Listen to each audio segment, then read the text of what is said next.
안녕하세요. 속풀이 짬뽕 알뜰 세트입니다. 이번엔 아픈 우리 둘째가 죽 한 그릇을 뚝딱 비운 기념으로 대한민국 씹어먹다 잘 안 보이는 프랜차이즈를 세 번째로 준비해봤습니다.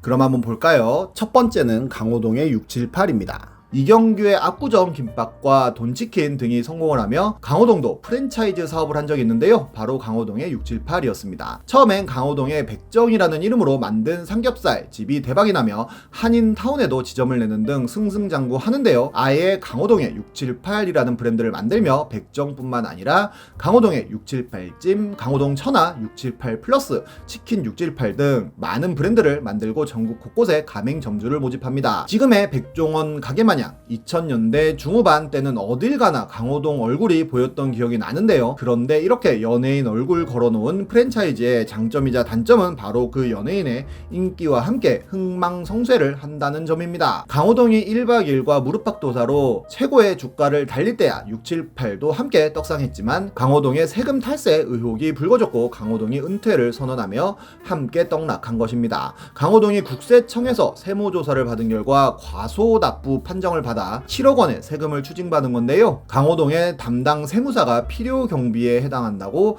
신고한 비용들을 국세청에서는 필요경비가 아니라고 판단하여 추징한 건데, 고의성이 없으면 과소납부라고 하고 고의성이 있으면 탈세라고 하여 엄연히 다르지만 강호동은 탈세범으로 불리는 등 엄청난 마녀 사냥을 당했고 세무서 홍보대사까지 하던 강호동이었기에 이미지가 엄청나게 안 좋아지며 결국 은퇴까지 선언한 것입니다. 자연스럽게 강호동의 678도 몰락하게 되어 수많은 678 매장이 순식간에 사라집니다. 다음은 피자헛입니다. 성신재라는 분께서 1985년에 처음으로 이태원에 피자헛 1호점을 내며 피자 문화를 보급하였는데요. 피자인이나 쉐이스키 피자 같은 경쟁사가 있긴 했지만 피자헛이 압살했으며 한동안 우리나라에서 피자하면 피자헛이라는 인식이 들 정도로 피자의 대명사에 가까웠습니다. 이 광고 마지막에 나오는 노래는 누구든 기억할 것 같은데요. 매장도 이런 식으로 고급스럽고 넓게 만들어 생일 같은 특별한 날에 가서 먹는 패밀리 레스토랑의 시초 같은 곳이었습니다. 그렇게 90년대 엄청난 절정기를 맛보며 1위 브랜드라는 자부심으로 치즈 크러스트나 리치 골드 같은 것을 처음으로 시도하기도 하고 네모난 피자를 발매하기도 하는 등 여러가지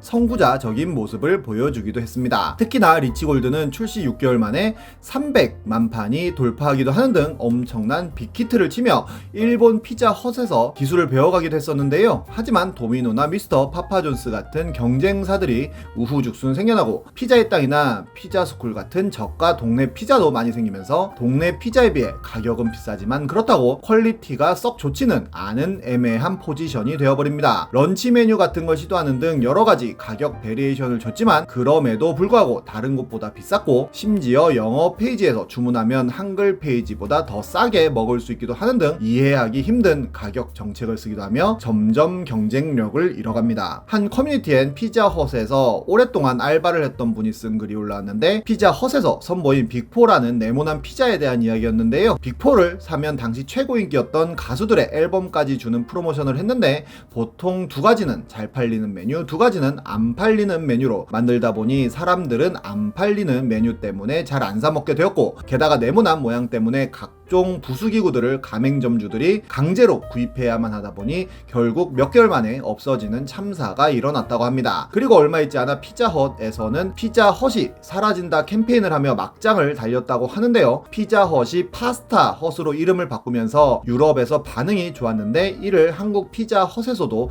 야심차게 기획을 하였고 정말로 파스타헛으로 바꾼 후 이탈리안 피자식으로 메뉴도 바꿨는데 주구장창 피자헛이 사라집니다 광고를 틀자 오히려 사람들은 정말로 피자헛이 없어지는 줄 알았고 최악의 효과를 냈다고 합니다. 이 실패를 만회하기 위해 당시 월드스타 호칭을 가지고 있던 비를 광고 모델로 썼지만 비의 월드 투어 소송 사건이 터지는 등 점점 나락에 빠졌다는 이야기였습니다. 결국 한국 피자헛은 적자만 지속되다가 지분 100%를 2017년에 오차드원이라는 곳에 매각하였다고 하는데요. 이후로도 2018년 마이크로닷을 모델로 기용하자마자 B2 사건이 터지면서 마이크로닷 출연 분량을 삭제하고 콘티로 대체하기도 했으며, 작년에는 유튜버 여유만만과 광고를 진행하자마자 여유만만의 일배 논란이 터지며 영상을 삭제하기도 하는 등 고생을 많이 하고 있기도 한데 결국 피자 순위 6위로 떨어졌다고 하네요. 그렇게 저물어가는 피자 헛을 발판 삼아 올라온 브랜드가 미스터 피자와 도미노 피자인데요. 다음은 미스터 피자입니다. 미스터 피자는 필라나 MCM처럼 완전한 토종 브랜드가 된 외국 브랜드이기도 한데요. 미스터 피자는 시푸드 같이 살 덜 찔 것 같은 느낌의 피자들로 여심을 자극하며 급성장합니다. 실제로 피자 헛이 짱 먹을 때 이런 광고로 저격하며 점점 점유율을 올려갔고 결국 약 450여 개의 매장까지 오픈하는 등 피자 헛을 누르고 대한민국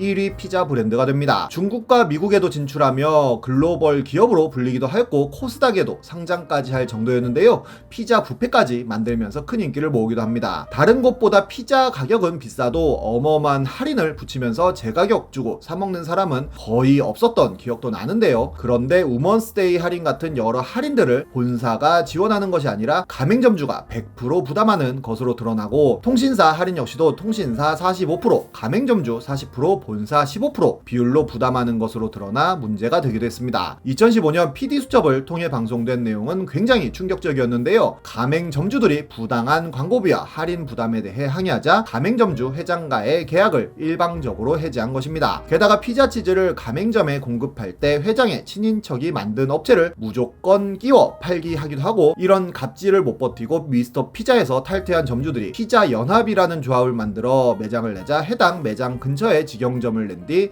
피자를 전국 최저가에 팔면서 돈가스까지 얹어주고 14,000원짜리 치킨을 5,000원에 파는 등 치킨 게임을 하여 결국 해당 피자 연합 가게는 문을 닫을 수밖에 없었고 점주가 스스로 세상을 떠난 일까지 있었던 것입니다. 심지어 본인 자서전을 베스트셀러로 만들기 위해 가맹점주들에게 책을 수십 권씩 강매까지 했다고 하는데요. 게다가 회장이 한 대학의 건물에 입점한 미스터 피자 계열사인 식택 매장에서 자사 직원도 아닌 건물 관리 경비원을 느닷없이 폭행한 사건까지 터지며 미스터 피자의 이미지는 나락오브 나락으로 떨어져 버립니다.